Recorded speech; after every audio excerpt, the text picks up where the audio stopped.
Yo, this is for my Noti gang. If you got notifications on, I will be doing giveaways on 3 of the videos. So only thing you have to do is watch 3 of the videos fully, like up 3 of the videos, and you will see the code. You will see the giveaway code. This is for my notifications gang only. So if you ain't new, hit that subscribe button, turn on notifications so you won't miss out on the giveaways in the video. It will be giveaways often. But anyways, y'all, let's get into this video. What's good, YouTube? It's your boy Chuck. Now for this video, I will be reacting to Glow Gang versus OTF, the beef in O Block. This is my first time watching this. Make sure I do subscribe, turn on notifications, like up this video, and comment down below how you feel about the two gangs. I really don't know too much about Glow Gang. Only person that I know is of course Chief Keef, and that's really it. But anyways, y'all, let's get into this video. The war in Chicago between the BDs and the GDs is well documented, but only real fans of Chicago drill know about the war in O Block that involves Chief Keef's Glow Gang and Lil Durk's OTF. Let's take a closer look at this beef. Chief Keef and Lil Durk are the two biggest rappers to emerge from the Chicago drill scene in the early 2010s. Even though they grew up together and were affiliated with some of the same people, the two are rarely seen together and haven't collaborated as much as you would expect. This is because around the time that they were both blowing up, they had a falling out after Durk was arrested and Keef refused to pay his bail. Both Chief Keef and Dang, that's messed up for Chief Keef. Durk grew up around the same area on the south side. Keef grew up in the infamous O Block on the 6400 block of South King Drive. Durk grew up nearby in the Inglewood neighborhood and even spent some time living in Parkway Gardens. They're both affiliated with the 300 set of the Black Disciples, but Durk also has his own gang called OTF, or Only the Family, and Keef has his own called GBE, or Glory Boys Entertainment. They were all cool with each other early on and would collaborate on tracks together, but all that would change in the summer of 2013 when Lil Durk would get arrested on a gun charge. On June 5th, 2013, the Chicago police got an anonymous tip that there was a man with a loaded gun walking around the area. They showed up to the 7200 block of South Green Street in the south side and found Lil Durk standing beside his car. When police approached him, they claimed that they saw him throw a loaded .40 caliber handgun into his Hyundai Sonata. Durk was then arrested and charged with unlawful use of a weapon by a felon. He had been caught with a gun once before in 2011 and sentenced to 3 months in jail, which was his first felony. Hey, my boy Durk went to jail early. So when Durk was arrested again, just 2 years later, the charges would be even worse, and Durk was held on a $100,000 bond. Even though Durk had just $100,000 bond, and Chief Keef didn't pay it. Signed a deal with Def Jam, he was still early in his career. He would need $10,000 to be able to post the bond and didn't have the cash at the time. So he reached out to Keef for help, but for whatever reason, Keef didn't give him the money. Fans also noticed that while all the other notable BDs like Lil Reese, Fredo Santana, LA Capone, and Rondo No. 9 tweeted something in support of Lil Durk when he got arrested, Chief Keef stayed silent. Instead, Chief would tweet OTG, #OnlyTheGlow. This was clearly a shot at Durk, as his label and rap group is known as OTF. Many took this to mean that Keef wasn't rocking with Durk because he wasn't GBE, and therefore he wasn't responsible for what happened to him. Durk eventually posted bail, but it would take over a month. It's rumored that Durk had a rough time in Cook County because of his affiliations and got beat up pretty badly, but he would eventually end up getting out in July 2013. After being released, Durk would tweet, "I'm back, did you miss me or you ain't care, I'm free." These are lyrics to Keef's first day out freestyle, and many assume that he was taking a shot at the rapper for failing to pay his bail. Keef would just double down on his earlier stance and tweeted OTG. This would get under Durk's skin as he let off a wild Twitter rant that exposed the beef to the entire world. First, he shouted out Lil Reese and Fredo Santana for being 100 and not #FooFoo. Clearly, throwing more shade at Keef, who was Fredo's cousin and homies with Lil Reese, he also tells Keef directly that he would have been killed if it weren't for 300. It's not clear if he's talking about a particular situation or if he's just saying that Keef wouldn't have survived in the South Side without his boys, but he had beef with his former friend. He kept going, tweeting, "All the money, but you can't go get #D-Rose. LOL, bad enough he on your ass already." D-Rose was one of O Block's main shooters and was close to both Keef and Durk. Keef has mentioned him in several songs, and D-Rose was considered a legend in Chicago for the work he put in on the streets. But he got locked up in 2012 and didn't get out until 2014. That's crazy how you just got 40 years. Dang. This is why you should stay as a civilian, because this will not happen to you. So, Durk was throwing shade at Keef for giving him props in the music, but then not helping him post bail. Especially because at that time, Keef was one of the biggest rappers in the world. He also followed up by tweeting, "If you squad, then why you ain't get T Slick or D Rose? You got a bigger deal, right? Hashtag foo-foo. T Slick was another street legend in Chicago who grew up with Keef and Fredo. He was arrested for aggravated discharge of a firearm, and it's been rumored that he was either protecting Keef at the time or he took the charge so he wouldn't have to go to jail. To this day, Keef's profile picture on Twitter is T Slick's mugshot, which proves that Keef clearly has some loyalty toward him. But according to Durk, Keef turned his back on both D Rose and T Slick after he got rich and famous, even though they had his back growing up. He also told Keef he couldn't return to his own neighborhood, tweeting, "Where are you gonna spend it? Cause you can't come around here with it." Finally, Durk finishes his rant by saying, "Warning, I'm not hashtag Soulja Boy. This shit can get ugly." If this were 2021, Soulja Hey, Twitter looked so different back then. probably would have jumped into the middle of this beef for the free promotion. But 2013 was a different time, and Soulja probably didn't want any more problems with rappers from Chicago. Early on in his career, Keef had ties to Soulja Boy. At one point, it was even rumored that Keef might sign to his SODMG label. What it is. Now, what's your future projects? What you got in store for the people? Shit, sign with SODMG. Who did you see? You signed with them? I'm finna.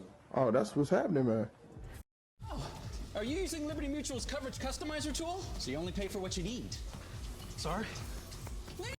But not long before the Lil Durk beef popped off, Keef and Soulja would have a falling out after Keef's homie Ball Out allegedly robbed Soulja of his prized Jesus piece. Keef responded to Durk's rant by tweeting, "Just bought a 2013 four-wheeler for $10,000. $10,000, of course, was the exact amount of Durk's bail. He would also tweet, "I'm nothing else, I am O-Block," and "Can't believe something for the twit. That's crazy. Know damn well I know you just like you know me. Goofy ass used to be Brick." What he meant is that Durk can't ban him from O-Block because it's his neighborhood, and that he can't believe the rapper is spazzing on Twitter when they both know what each other is capable of doing. King Von later shed more light on the drama between Keef and OTF. RP King Von. He explained that it started before Durk even got locked up. Keef refused to pay the bail for another dude from O-Block named Trey 5, who was allegedly Von's brother. They were trying to raise money for his bail, which was $25,000. They already had about $18,000, so all they needed was an extra $7,500. They called Sosa to see if he could help out, and he said he just spent $7,500 on shoes. So Nah, he didn't even do 7,500 to help him out. And that's how you know he didn't really mess with them. of course he could help. But when they called him again a week later, he kept telling them he had it, but never actually came through and bailed him out. Folks took the chain for the lied to say you gonna get some money from my homie Bond, right? Like say we call him, and we ask for money and shit, and he say he gonna give it to him, right?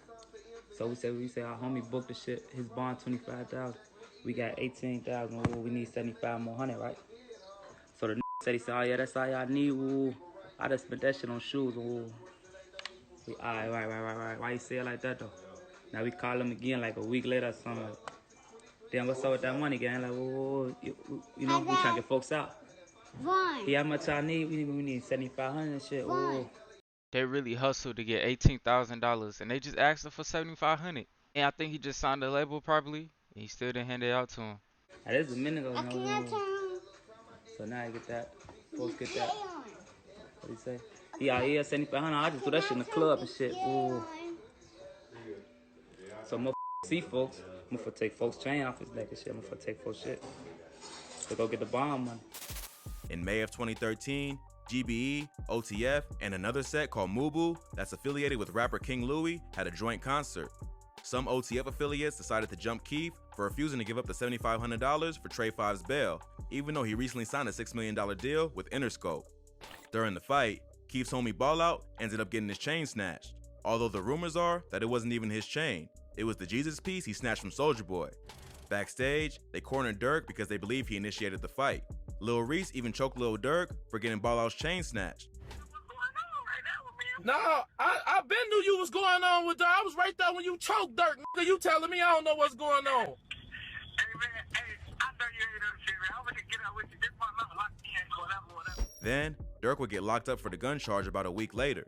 At this time, the beef between O-Block and OTF was still small, which is why he reached out to Keef to help pay his bail. But Keef was probably still mad that Durk's people tried to jump him, so he refused to pay the bond. But Durk probably felt like their relationship was stronger than that and started to question Keef's loyalty after he got the same treatment as Trey 5 and D Rose. After the Twitter fight, the beef died down for a while. Apparently, they spoke on the phone and came to an understanding. It still seemed like there was tension, but it wasn't going to resort to violence. But not long after supposedly squashing the beef, Lil Durk would post a track list to his upcoming album with the caption, "My fave song off #Sign to the Streets." The song that was highlighted was called OTF, Chief Keef Diss. This diss reignited the beef on Twitter, and Durk and Sosa would continue going back and forth. Then, Keef would repost the cover to Chirac to LA, a Lil Durk diss track by The Game and Tyga. After that, Keef did a song with Tyga, who Durk was beefing with at the time. So Durk responded by doing a track with the Migos, who Keef and GBE were beefing with. Durk even brought the Migos to O Block to shoot a video, which was clearly meant to get at Keef. The beef would reach a climax after a couple of O Block goons allegedly broke into a house being rented by Keef and snatched his chain. In late March 2014, Sosa was set to appear in court for one of the legal situations he was facing. While he was in court, a crew of dudes from O Block, including Boss Top and OJ, as well as a few members of another BD set called That's crazy how Lil Durk got the Migos because Chief Keef was beefing with them. And then Chief Keef got Tyga because Lil Durk was beefing with him. They both going back and forth with this. THF, broke into a home that was being rented by Keef and his former manager. They ransacked the house and stole tons of valuables, including designer clothes and sneakers. Keef's former manager, Brandon Zerer, was in the home at the time and called 911. Keef would later call him a soft-ass on Twitter for calling the cops. Keef showed up while they were still home, which is when Boss Top allegedly snatched his signature Johnny Dang chain and OJ snatched a chain from GBE Capo. A shootout followed and a 33-year-old named Terrence Smith was non-fatally injured. Boss Top and the other BDs then stole Keef's car and fled the scene. Keef brought Terrence Smith to the hospital but refused to cooperate with police, so no arrests were made. A police document from the Gang Enforcement Division was released after the shooting and stated that the Black Disciples were having an internal conflict. The crazy thing is that before this all went down, Keef and Boss Top were close. Keef even gifted Boss Top a Burberry shirt that he was known to wear everywhere, so much that Mubu Crump would even put out a video clowning him for it. Billy, why every time we see you out here, you got this same Burberry Sosa shirt? gave the shirt. I never take the shirt off. Billy. Why you even take the shirt off? Billy Sosa gave the shirt. I never take the shirt off. Billy, huh? Billy. Also on shirt off on Billy, huh? But money and fame can turn even the closest friends against each other, and it seems like Boss Top sided with Lil Bro was tripping. Durk for the war in O Block. That same day, Keef and Boss Top would go back and forth on Twitter, with Keef tweeting, "I clothed you, B, and put money in your limp ball pockets." And "I ain't nothing like these, but we look alike. Way higher form and fashion, and I'm loyal. I was giving little dirty folks in them clothes." He also dropped a wild bombshell, tweeting, "Folks, they stole KK clothes out her room. Detergent, deodorant, and all on Bloods. They stretched that shit, alright." KK is Keef's daughter, and in this tweet, he's telling the world that they didn't just take adult designer clothes, they took his 3-year-old daughter's clothes and random household items like deodorant and detergent. Keef even called out Boss Top by name, along with his former producer, Young Chop. Boss Top responded by posting a picture of a gun on IG with the caption, "GBE," and told Keef to come to the hood that you say you from. He would also later release a music video where he can be seen flexing with Keef's stolen chain. Plus, not long after that, Durk would drop a video with another Chirac Savage, THF Bezu, dancing around with Capo's stolen chain, while Keef's Close That Door video plays in the background. Is that it? What video is? Keef would respond to the video by saying, "I would say f OD, but I'm from there. That's my boy." Would say f OD, but that's my boy. You feel me? I'm from there. You know? That chain fire, no cap. Block. OD, of course, refers to OD Perry, the dead BD that O Block is named after. OD is allegedly Boss Top's cousin, but also a well-respected dude from the neighborhood, which is why Keef said he would say it, but it doesn't go as far as actually doing it. Several BDs from O Block had to check Keef for taking it too far, and Sosa didn't respond after that. Everybody from Chicago always got dreads. It's like a culture for them. But surprisingly, after that, things started to cool down. Keef finally left Chicago for good and moved to LA. He and Durk would continue throwing shots at each other for a few more months until they officially squashed the beef in August 2014. That month, Durk would tweet, "It's back. OTF x GBE. Chicago, we back at it. At Chief Keef, my brother. #300. And Keef would confirm the truce, tweeting, "Hey, at Lil Durk, what you on, bro?" Durk later explained in an interview that they eventually talked for a few hours over FaceTime and they put it all behind them. Since then, there hasn't been too much drama between the two camps. Keef and Durk would collab on the track Decline in 2015. That's good that they got back together. It's really no point of beefing gang to gang if y'all in the same city. I'm happy they squashed the beef. And haven't dissed each other again in music. So, this is one beef from the city. Make sure you do subscribe, turn on notifications, follow all my social medias. That's at the top of the screen. Comment down below how you feel about the two gangs. Appreciate all the support lately, y'all. Y'all been going crazy. Just keep showing me love and support, and I'll show love support back with these videos. But anyways, y'all, I'm out.